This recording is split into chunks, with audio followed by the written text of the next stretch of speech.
What's up, everybody? Welcome to the video. Chris Pennell here, breaking down the Quaker State 400 at Atlanta Motor Speedway. I'm not calling it Echo Park. And this is round one of the in-season tournament challenge. And I guess I can kind of go over the bracket in the strategy portion of this video. And also, we are going super speed racing for the fourth time this season. Unfortunately, in this car, in this era, super speed racing has pretty much been killed at Daytona and Talladega. It is just a matter of fuel savings until the very end, and then they all kill each other. That's all it is now. But Atlanta don't really have to do that, and the racing is honestly really good. So I have some decent expectations for this race, especially with this being round one, and hopefully the drivers care. But anyway, if this happens to be your first time here, what's up? My name is Chris Pennell. I break down NASCAR DFS each and every single week on this channel. Videos on Saturdays, live streams on Sundays, planning for a round. It's going to be on Saturday this week, so it's going to be in the evening, so this video will be coming out a day early, so make sure you guys are there. If you do enjoy today's video, make sure you like down below, subscribe to the channel if brand new, let's dive right into it. And just to get this out of the way, for those of you who are interested, for those of you that made brackets and you just want to compare with what I have, I did not take too much time into this. I was just looking at the tracks, and I was like, all right, I'll select this guy. So my winner was Kyle Larson. Now, do I feel very confident about this? No, I do think there is a path for him not even advancing in round one, which does worry me. But if he does advance over Tyler Reddick, I wouldn't say either is an amazing super speedway driver. I think Kyle Larson's better at running up front. Only issue is Atlanta has definitely been by far his worst. He has been an absolute DNF machine at them. So that concerns me. He is by no means a safe pick, even though he is one of the favorites. If he advances in round one, he has a pretty decent path based off the tracks we're at. I also think someone like Chase Elliott, he's not on a very difficult side of the bracket. He can also make a case for being a champion. But just looking at our schedule here, so we have the Super Speedway. That it makes everything just a complete chaotic event where a lot of upsets could potentially happen. Although I do think at Atlanta, we're not really guaranteed to get half the field wiped out. A lot of the drivers that are just good super speedways tend to finish up pretty high, so I don't think it's as chaotic as it could be. Then after that, kind of a weird part of the schedule. We have back-to-back road courses, one of them being a street course in Chicago. SVG is not in the tournament, or he would definitely be someone that could maybe sneak by. But this bodes well for guys like Chase Elliott. Kyle Larson's also pretty good at road courses. Obviously, we know he's good at Sonoma. Chris Buescher's of the world. I think Kyle Busch is actually a nice little pocket here. And as you can see, in my bracket, I have him advancing all the way with Christopher Bell down here. I think the road courses are something he's decent enough at. And also, he is obviously pretty good in this 8 car at super speedways. So I actually do like the path for someone like Kyle Busch. Then we get to Dover. Denny Hamlin, although I do think he kind of gets knocked out once we get to the road courses. But Kyle Larson, another guy, great at Dover. Like I said, if he can just advance in round one, decent path there. And then Indy, he won Indy last year. Of course, it was more of a fuel situation, but either way, I think it's wide open. I would be lying if I sat here and said, yeah, I am very confident in any of these drivers to win. And I did post this on Twitter. I did sim the first round purely for fun. But as you can see, some of the lopsided matchups are these more polished super speed drivers, like Cindric versus Zane, Hamlin versus Ty Dillon, Elliott versus Dillon. But we do have some matchups that are pretty close. Wallace versus Suarez, I think, is a complete toss-up. Busch versus Keselowski, McDowell versus Dinger. And like I said with Larson, he's one of the favorites to win the tournament, but he is pretty tight there with Tyler Reddick head-to-head. So that could go either way, and it could definitely bust a lot of brackets, including mine. All right, back to the DFS side of things. We are at Atlanta. It's a mile-and-a-half track. Newly reconfigured. I think at some point I'm going to be able to stop saying that because all you guys are going to remember it as a super speedway, but they redid it in 2022 for the next gen car. Used to be that worn out track. Now we got the restrictor plates on, tapered spacers, and we're all bunched up, and we are plate racing in a very narrow track, and it's kind of awesome. I like it. Now, typically we just see Penske run the show with the Fords. You're most likely going to see guys like Ryan Blaney, Joey Logano, Austin Cindric, Josh Berry can get in the mix. Some of the other Fords, they just tend to be very strong here. We have 267 laps, which means downer points are somewhat more important than they are at a Daytona or Talladega, because I absolutely have zero interest in dominators at those tracks. Meanwhile, at Atlanta, if we have someone like Blaney up front or Cindric, the guys I mentioned, those kind of guys, I am fine with playing them because they can lead 100 plus laps. Now, they are not going to get the fast laps because those are completely spread out. It's a drafting track, so that's not going to change. But if someone leads 100 laps and finishes first, second, third, that is fairly important. It's a decent amount of dominator points, so I think your build strategy is not going to be the same as the other super speedways that we visit. Now, looking at our plot chart for the week, I am going to show you two. The first one being Atlanta specifically since 2022. I believe it's a 7-race sample size that we did run here earlier in the season. And as you can see, we have a standout. Ryan Blaney up at the very top. He has been so good at Atlanta. Once we get to the driver-by-driver breakdown, I will show you exactly what his numbers look like compared to the field, but he's excellent. And then no surprise, you see his Penske teammates right behind him. Joey Logano has a couple of wins here. Then Austin Cindric. In my opinion, you can make a case for him or Ryan Blaney, but I think Austin Cindric right now is the best plate racer that we have in the series. Every single time we're at one, he is contending. He's there at the end, and he is amazing at him. Great pusher. I love when my guys are in front of him because he pushes super well. And then a couple of the Hendrick guys. William Byron also has a couple of wins, and Chase Elliott, excellent plate racers. And those are kind of like the big five, in my opinion, heading into this weekend. And then after that, it's bunched up. Everybody's just about the same, and there's not that much differentiation. And then if we expand this to all super speedway races in the next gen era, which I believe we're pushing 20 some in the sample size, it's basically still the same drivers up at the very top right. As you can see, it's Ryan Blaney, Chase Elliott, Austin Cindric, Joey Logano, and William Byron. And now a lot of these guys are bunched up, and that's why you're seeing the lines spread them out. But if you were seeing that, that just means everybody's just kind of bunched together. So that top right bunched together. Everybody else in the middle, pretty much the same right around 20th. It's like 15th to 20th. That's basically where you are. And finally, moving on to the driver-by-driver breakdown, I did one thing first. That is, of course, I got to do my plug, guys. It's a free video, Gotta Feed the Dog. But if you want to join the best NASCAR DFS community out there, link is down in the description or the pinned comment for the Patreon. I do cover baseball every single day in similar fashion over there if you want to check it out. And if you are a new user over on Patreon, you can sign up completely free for a week and test drive all the tools that I have to offer. So there's absolutely no reason not to. And I won't bore you to death to mention every single thing on here, but if you want to pause or screenshot it, be my guest. But you want to find this amount of data or tools at the price tags that I do offer. And I cover it for Xfinity, trucks, and the Cup Series every single weekend. And all the tools are also there as well, even the optimizer and the sim tool. And I've optimized it for DraftKings, FanDuel, and the DraftKings Contest Simulator, which you can set up to 10,000 lineups at once. You can tailor it to your own contest that you were in specifically, cash games, small field GPPs, large field tournaments, whatever it may be. Then you can see which lineups stack up the best in tournaments or which drivers offer the best ROI before the race starts. So if you want to come in, check it out. I'd love to have you, and we do have a fun Discord that you can always come in as well. All right, it's the next day. Qualifying has concluded. No practice since we're at a drafting track. Not that it would matter anyway, but we'll go driver by driver and break this all down.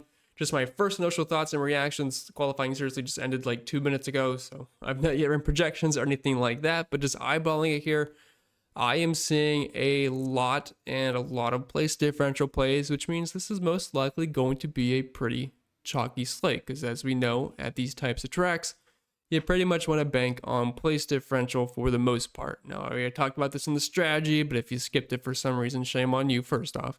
But secondly, I don't mind getting to some of these potential dominator plays here at Atlanta compared to, say, Daytona or Talladega, which I normally would not at all.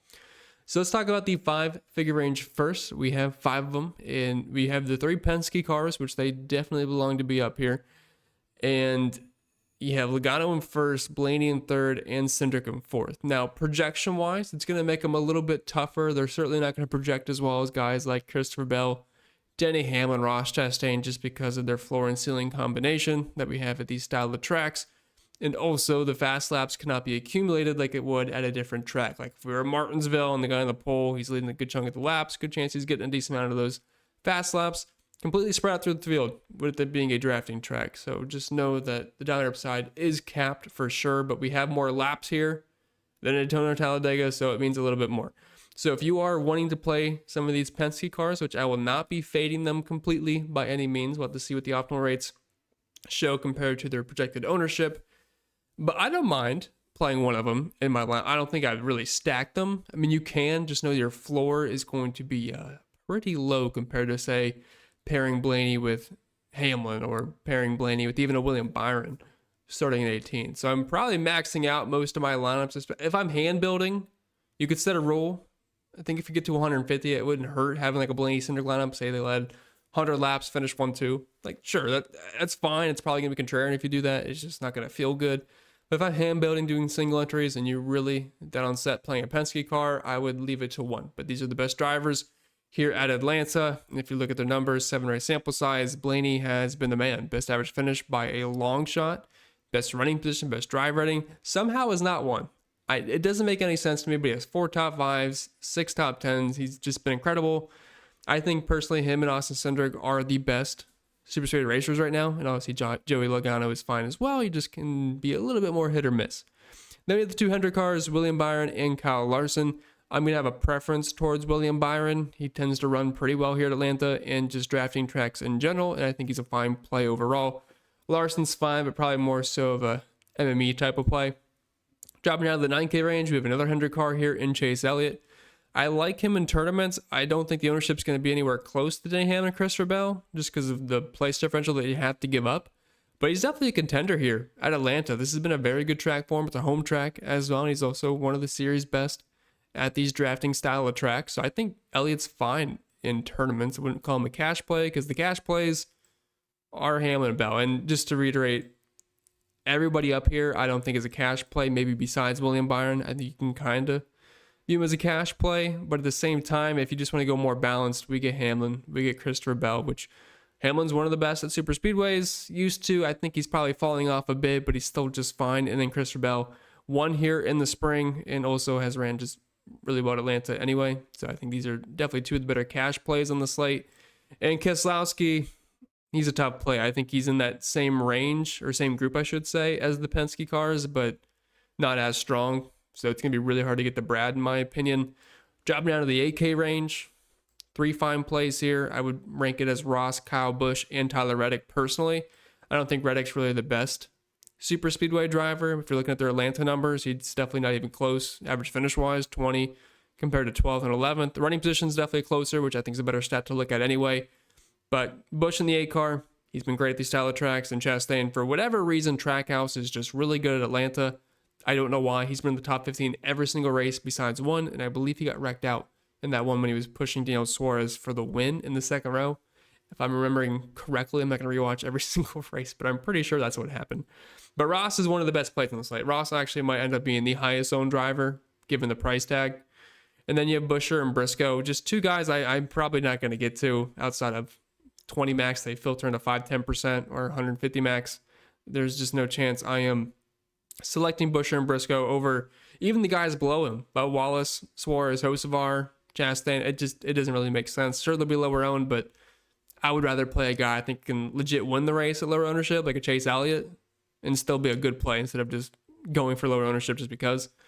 And going into this 7K range, Hocevar almost won this race in the spring. It was like a 3-way tie, almost.